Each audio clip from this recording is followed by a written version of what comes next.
سب سے بڑا مسئلہ یہ ہے کہ کیسے معلوم کیا جائے کہ مریض ڈاکٹر کا ہے یا روحانی مریض ہے جادو جنات کا۔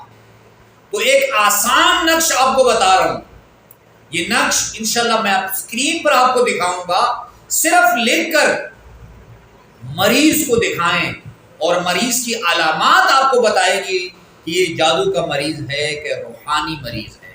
اللہم صلی علی محمد وعلی آلہ وبارک وسلم۔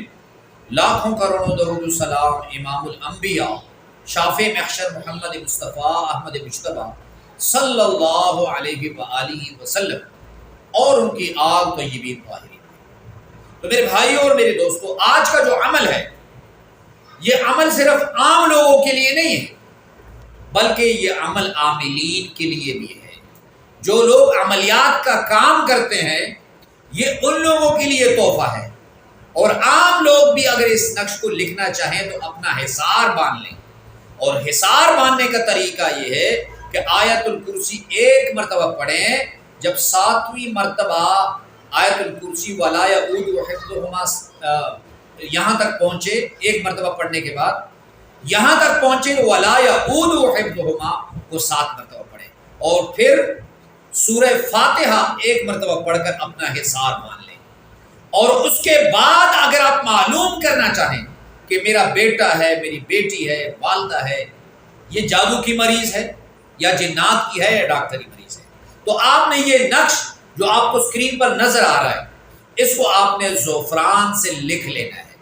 زعفران یا کالی سیاہی سے، زعفران سے نہیں، کالی سیاہی سے آپ اسے لکھ لیں، اور لکھنے کے بعد مریض کو کہیں کہ وہ اسے بغور دیکھتا ہے، غور سے اسے دیکھے۔ اب اگر مریض رونے لگے نقش کو دیکھ کر تو یہ اس چیز کے اثرات ہیں کہ مریض جادو جنات تعویذات کا مریض ہے، اس کا علاج کرائیں۔ اب اگر مریض ہنسنے لگے تو یہ ارواح خبیثہ، خبیث روحوں کا اثر ہے اس پر۔ اگر مریض بالکل خاموش ہے تو اس کا مطلب یہ ہے کہ مریض کے ذہن میں ذہنی مریض ہے، اس کے دماغ میں خلل ہے۔ اور اگر مریض نقش کو دیکھے اور اس کے بعد بے چینی محسوس کرے تو یہ سمجھ آئیے ڈاکٹر کا مریض ہے۔